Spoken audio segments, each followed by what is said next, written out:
दोस्तों, हाल ही में गुजरात के मशहूर सोमनाथ मंदिर में 8 से 10 जनवरी तक स्वाभिमान पर्व मनाया गया। इस दौरान प्रधानमंत्री नरेंद्र मोदी भी इस आयोजन में शामिल हुए। इसका आयोजन सोमनाथ मंदिर पर हुए पहले आक्रमण के 1000 साल पूरे होने के उपलक्ष्य में किया गया। आइए जानते हैं सोमनाथ टेम्पल के बारे में पूरी जानकारी और इसके इतिहास और रहस्यमयी दरवाजे के पीछे का रहस्य। सोमनाथ मंदिर भूमंडल में दक्षिण एशिया स्थित भारतवर्ष के पश्चिमी छोर पर गुजरात नामक प्रदेश में स्थित है। अत्यंत प्राचीन व ऐतिहासिक शिव मंदिर का नाम है। यह भारतीय इतिहास तथा हिंदुओं के चुनिंदा और महत्वपूर्ण मंदिरों में से एक है। इसे आज भी भारत के 12 ज्योतिर्लिंगों में सर्वप्रथम ज्योतिर्लिंग के रूप में माना जाता है। गुजरात के सौराष्ट्र क्षेत्र के वेरावल बंदरगाह में स्थित इस मंदिर के बारे में कहा जाता है कि इसका निर्माण स्वयं चंद्रदेव ने किया था, जिसका उल्लेख ऋग्वेद में स्पष्ट है। लोक कथाओं के अनुसार यही श्री कृष्ण ने अपना देह त्याग किया था। इस कारण इस क्षेत्र का और भी महत्व बढ़ गया। दोस्तों, यह मंदिर हिंदू धर्म के उत्थान पतन के इतिहास का प्रतीक रहा है। अत्यंत वैभवशाली होने के कारण इतिहास में कई बार यह मंदिर तोड़ा तथा पुनर्निर्मित किया गया। वर्तमान भवन के पुनर्निर्माण का आरंभ भारत के स्वतंत्रता के पश्चात लौह पुरुष सरदार वल्लभ भाई पटेल ने करवाया और 1 दिसंबर 1995 में भारत के राष्ट्रपति राजेंद्र प्रसाद ने इसे राष्ट्र को समर्पित किया। सोमनाथ मंदिर विश्व प्रसिद्ध धार्मिक व पर्यटन स्थल है।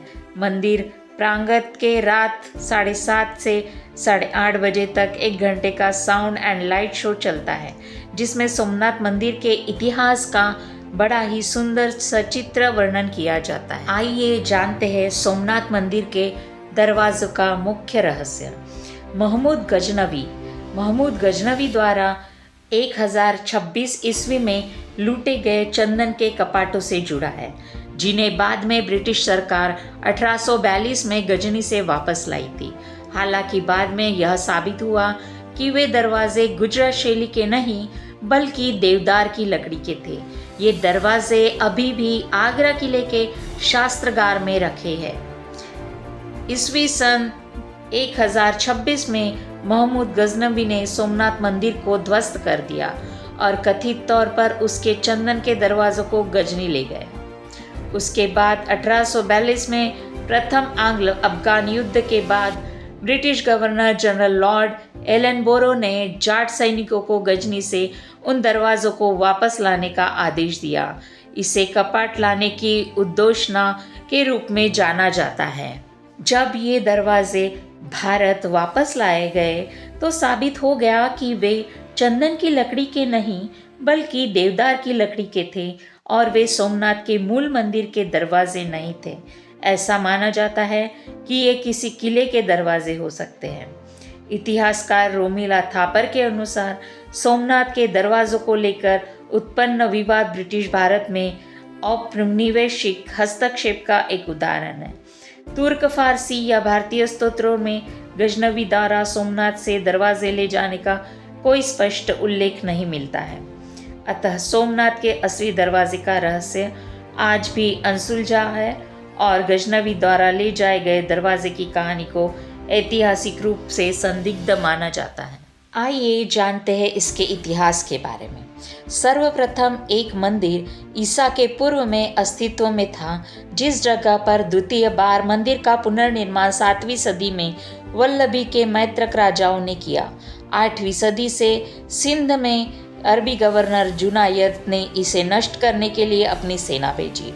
गुर्जरी प्रतिहार राजा नागभट्ट ने 1815 ईस्वी में इसका तीसरी बार पुनर्निर्माण किया। इस मंदिर की महिमा और कीर्ति दूर दूर तक फैली थी। अरब यात्री अल बरूनी ने अपने यात्रा वृत्तांत में इसका विवरण लिखा, जिससे प्रभावित हो महमूद गजनवी ने सन 1025 में कुछ 5000 साथियों के साथ सोमनाथ मंदिर पर हमला किया। उसकी संपत्ति लूटी और उसे नष्ट कर दिया गया। 50,000 लोग मंदिर के अंदर हाथ जोड़कर पूजा अर्चना कर रहे थे, प्राय सभी कत्ल कर दिए गए। इसके बाद गुजरात के राजा भीम और मालवा के राजा भोज ने इसका पुनर्निर्माण कराया। सन 1297 में जब दिल्ली सल्तनत ने गुजरात पर कब्जा किया तो इसे 5वीं बार गिराया गया। मुगल बादशाह औरंगजेब ने इसे पुनः 1706 में गिरा दिया। दोस्तों, 1948 में सोमनाथ का नाम प्रभास तीर्थ यानी कि प्रभास पाटन के नाम से जाना जाता था। इसी नाम के इसकी तहसील और नगर पालिका थी। यह जूनागढ़ रियासत का मुख्य नगर था, लेकिन 1948 के बाद इसकी तहसील नगर पालिका और तहसील कचहरी का वेरावल में विलय हो गया। मंदिर का बार बार खंडन और जीर्णोद्धार होता रहा, पर शिवलिंग यथावत रहा। लेकिन सन 1026 में महमूद गजनी ने जो शिवलिंग खंडित किया वह यही आदि शिवलिंग था। इसके बाद प्रतिष्ठित किया गया शिवलिंग को 1300 में अलाउद्दीन की सेना ने खंडित कर दिया। सोमनाथ मंदिर के मूल मंदिर स्थल पर मंदिर ट्रस्ट द्वारा निर्मित नवीन मंदिर स्थापित है। राजा कुमारपाल द्वारा इसी स्थान पर अंतिम मंदिर बनवाया गया। सौराष्ट्र के मुख्यमंत्री उच्चंगराय नवल शंकर ढेबर ने 19 अप्रैल 1940 को यहाँ उत्खनन करवाया था। इसके बाद भारत सरकार के पुरातत्व विभाग ने उत्खनन द्वारा प्राप्त ब्रह्मशिला पर शिव का ज्योतिर्लिंग स्थापित किया है। दोस्तों, यह सोमनाथ मंदिर बार बार खंडित कर दिया गया, लेकिन फिर भी उभरा। दोस्तों, यह इन्फॉर्मेशन अगर आपको अच्छी लगी हो तो वीडियो को लाइक कीजिए, सब्सक्राइब कीजिए। तब तक के लिए धन्यवाद।